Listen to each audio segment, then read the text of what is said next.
Video game developers often base their new video games on real race cars. Design, performance, emotions, all based on reality. But that wasn't possible for the latest edition of the Gran Turismo video game series.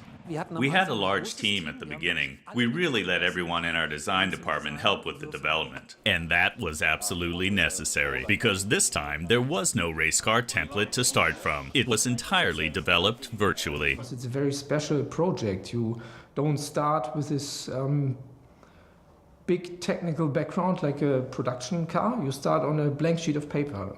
But the lead developers from Ingolstadt had a few ideas of their own as they looked back at their long racing history.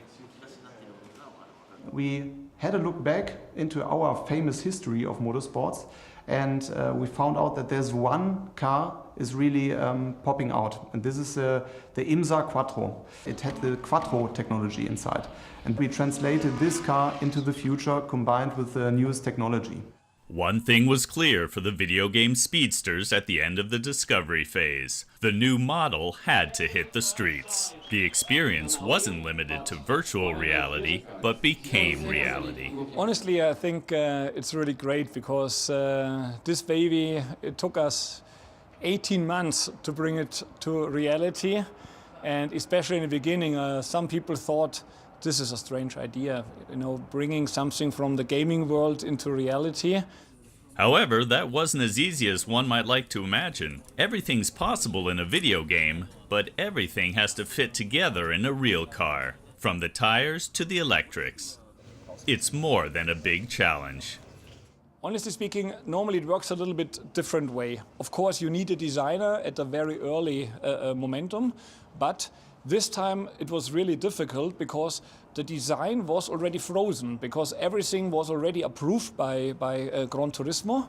So what really the challenge was for the engineers, how can they put all the technical stuff they need? How can they put this inside? Because the outside, the frame was already there. 3 electric motors, each with 200 kilowatts capacity, resulted in a total of 815 horsepower at a dead weight of 1.5 tons. What at first seemed impossible eventually became a reality. A virtual race car was turned into a real car, speeding around the Neuburg track. A lot of people's expectations were surpassed. The first meeting with our designers was in 2013. And in that days, it was really only the plan to have this vision car for the game. But then when we informed the colleagues in Japan that we are running now this additional idea, Mr. Yamauchi, he asked us, when can I come? Because I can't believe that you are planning this. He's as happy as a kid finally living out his childhood dream. The car is real. I'm very happy that Audi was willing to make a Vision Gran Turismo for us, just to actually design and develop the car. But now that we've done that, they go out to make a drivable race car and host a big event like this here. It's an incredible experience, and I'm very, very happy about it.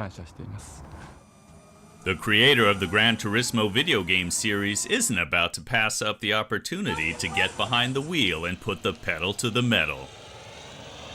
When I start applying the throttle, the way the torque comes out of the motor is very different from your standard race car. It was the first time I experienced driving something like this. So that was very surprising.